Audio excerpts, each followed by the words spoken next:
Hi, my name's Mike Pollock, the voice of Eggman and many other characters, and you're watching Comic Book Cast. Hello and welcome to another CBC interview with me, Tom Carter, and today we have a very special guest, the voice of Dr. Eggman with us, Mr. Mike Pollock. No, I knew I remembered my name from somewhere, and that's exactly where. I'm just great, thank you. How are you? I'm doing great, thank you, and thank you for taking your time out to be with us. First question, how do you get into voice acting?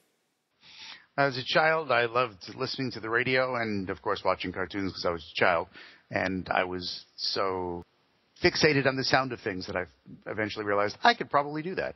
I listened to enough cartoons and enough children's records, which were essentially audio-only offshoots of cartoons, that I picked up some acting tips by osmosis and eventually launched a career not only in various community theater productions but also in radio, and realized while I was in radio that what I really enjoyed was doing the wacky voices in commercials. So eventually, when radio itself decided I should be doing other things, I proceeded to do more just commercial voices only. What other roles did you have in the industry? A variety of things. I was a part-time midday and weekend air personality playing your favorite more favorites with less talk, as we said on one of our stations. And I also ran the board for the Rush Limbaugh program as a local affiliate. I would help with the morning show. I was allegedly the morning show producer. I was a production director for a while. But the greatest joy came from recording voices. That's very cool to know. What is a normal day of voice acting for you then? As a freelance independent contractor, there is no normal.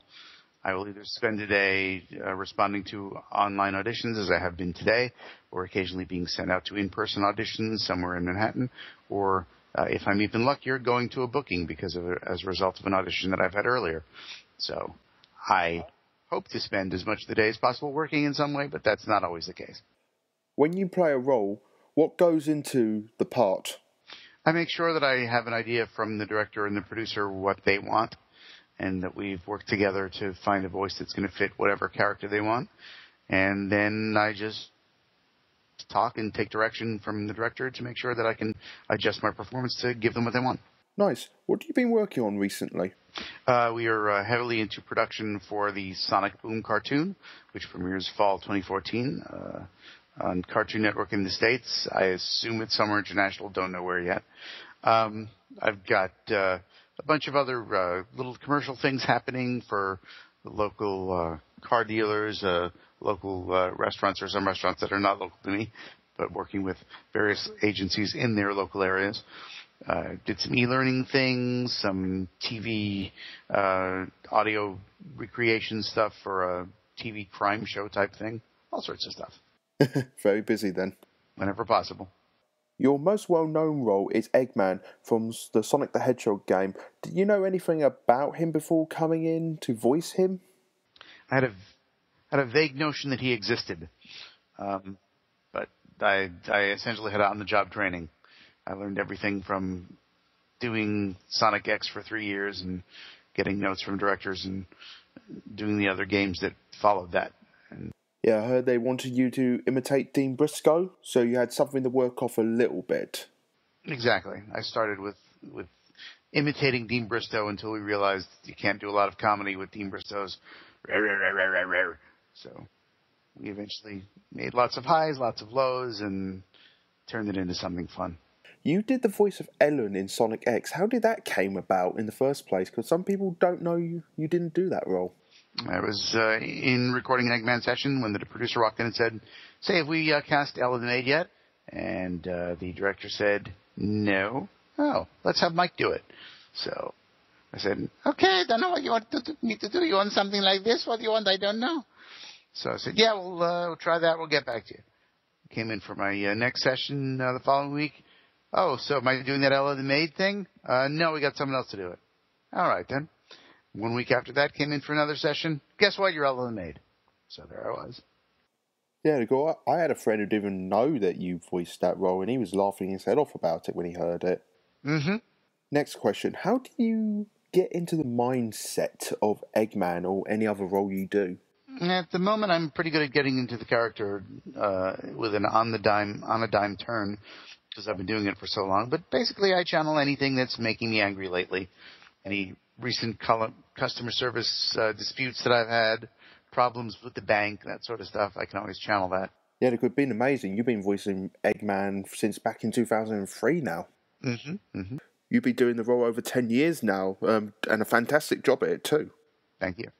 What is your favourite line you've done on a project you work on? I don't keep track of favourite lines because one of the things about voice acting is you don't have to remember dialogue. So I'm not paying attention when I'm recording it long enough for me to remember it once I've left the booth. Is there any voice you've done that is particularly one of your favourites? Like any voice that makes me laugh. One of my earliest roles was Meat from Ultimate Muscle. And you can't, how can you not laugh at a big truck driver voice like this coming out of a little guy like that? I love me. I used to love Ultimate Muscle when it was on TV. Excellent. You did the voice of Beast in the motion comic animation, Astonishing X-Men, Griff, Tor, Unstoppable. Have you read any of the comics, any of the X-Men comics, or seen any of the films? Mm-hmm. Plus, the technology behind it was very revolutionary at the time. No, again, that was a situation of I knew they existed, and I'd probably seen Beast while walking through my local comic store looking at other stuff, but I had no conscious knowledge about him. Did you know about this whole motion comic thing they were trying to do at the time with this project? It's a fairly new concept. I figured out what it was fairly quickly, but it was cutting edge at the time. Yeah, and you did 3 episodes in total, I believe? Yeah, there were 3 episodes of it, I believe. Have you read any comic books or seen any big superhero films at all? Not any comics of consequence. Occasional issues of Archie comics would show up in the house for nothing when there was nothing better to do, and had some Dennis the Menace books, but no serious comic affection. Teenage Mutant Ninja Turtle 2003. You voiced many roles on that show. What is your favourite one? The 2 big ones that I did were probably both equally favorite. Garbage Man, who was just a disgusting, gross character, and that was fun because in order to make him sound as drooly as possible, I had my usual bottle of water with me, but I made sure to take a drink before each take so I would be extremely salivating. And then when I voiced Kirby, because he was based on the legendary artist Jack Kirby, and I was able to do a little research and try and find a somewhat accurate voice so I could do a somewhat accurate representation of a real-life human being. That's actually kind of funny. That leads into my next question, actually. In the episode The King, you played Jack Kirby, comic book artist and writer. How was it playing someone that legendary in the comic book industry? It does come up a couple times a year. It wasn't as much of a big deal when I was doing it, but when it was brought to me and they said, we'd like you to read for this, and they explained this is a real guy, so I figured it was worth doing some actual research, and it was a bit of a challenge finding voice clips, but I got some, realized it sounded like a relative of mine, so I used that voice in my head as a template, and over the years people come back and said, really like that Kirby thing. Thank you. Yeah, because that episode had tons and tons of comic book references in it with monsters and even the art style. Mm-hmm. On your website, itsamike.com, you do something called The Latest Deadline. Can you tell us what that is about? Sure. I've always had a knack for comedy throughout my entire life, and one of the things when you're in radio, especially in a radio newsroom, which I would, if not be working in, be working next to, when famous people die, news people have a way of dealing with it by making jokes, and I had always done that in my private free time. And then I realized, we should collect these and preserve them. And the best way to do that just might be a blog. So I started a blog with a couple of friends of mine who have a similar type of humor. And when celebrities die, we get to work. Is there any cool stories you can tell us about in the voice acting world in general? I'm having a grand old time working on Sonic Boom because it's a bi-coastal project. Everyone else, for the most part, is in L.A. I remain in New York most of the time. And we're essentially working over Skype so we can hear each other. But a fine, first-rate group of talented people, and I'm delighted to be part of it. That's amazing how you can do this all over Skype. Mm-hmm. You probably get this a lot. Is there anything you can tell us about Sonic Boom? Because it's meant to be a comedy as well. Is anything you can tell us about the comedy? That's pretty much all I can say. I will add that I'm laughing a lot when I'm recording.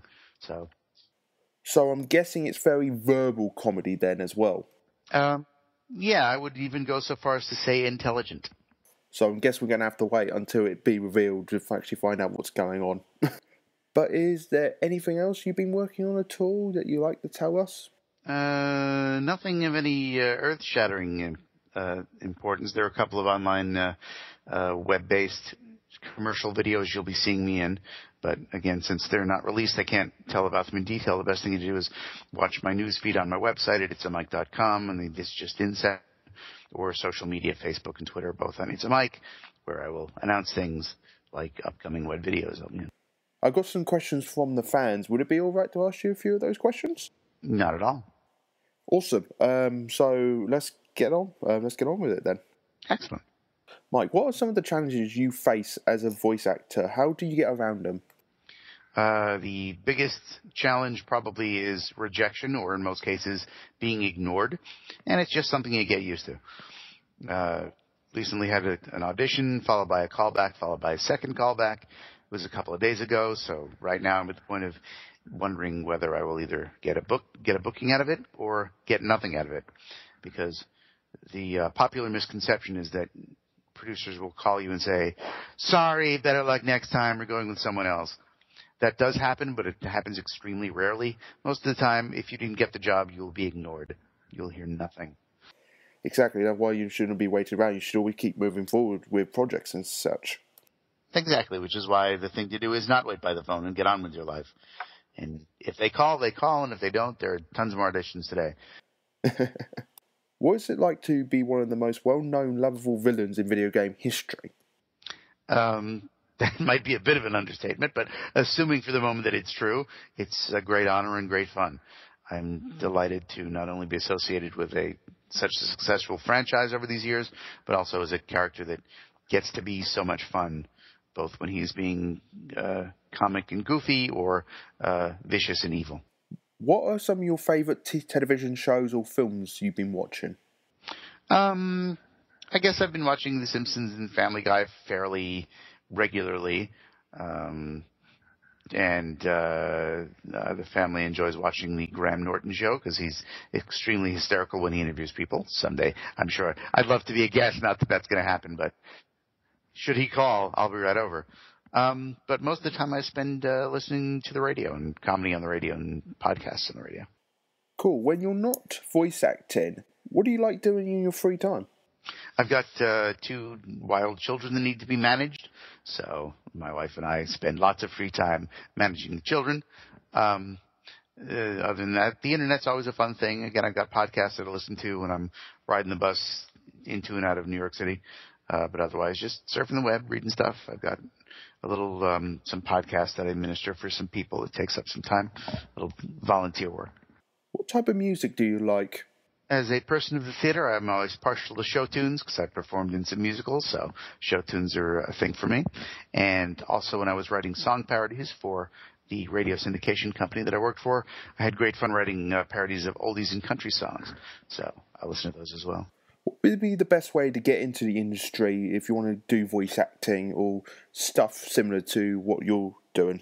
There's a book available on my website called Voice for Hire, written by my voiceover coach that I had worked with. But the best thing to do is learn to act, either in school or community theater, so that you have experience acting on stage and with people. Because when you are going to audition for any kind of role, be it an animation role or a straight narration role or a commercial role, they're going to expect you to be able to act. So you've got to be able to go into the room and just know what you're doing. So an acting background is good to have. Then build up a professional voiceover reel, which you can have someone professionally produce, or you can try doing it yourself, but they're expected to be of a certain professional level. So if you don't have audio production experience, don't bother doing it yourself. But then you got to shop it around to studios and agents and managers and hope some people will be interested in it. When it comes to a project, there are many different elements that go into animation, like the music, the sound, the visuals and stuff like that. Do you feel voicing a character properly is the key to selling that character to the story? Yeah, but as long as you consider that voicing is just part of it, there's the voice, but there's also the acting and the emotion behind it and the little intricacies. So yeah, as long as if you can bring all the elements together, then you got something. Oh yeah, absolutely. I agree with that 100%. Mm-hmm. And lastly, what is your favourite type of ice cream? A good mocha chip. There are wide varieties of flavors, relatives of the flavor. Probably if I had to pick a favorite, Ben & Jerry's Coffee Buzz Buzz Buzz, which is coffee with a bit of different stuff in it. But a good solid coffee base and some type of mix-in. Nice. Very nice. And do you have anything to say to the fans who are watching us or listening to this? Thanks. Thank you for watching and listening. Once again, thank you for taking your time out and being on the show.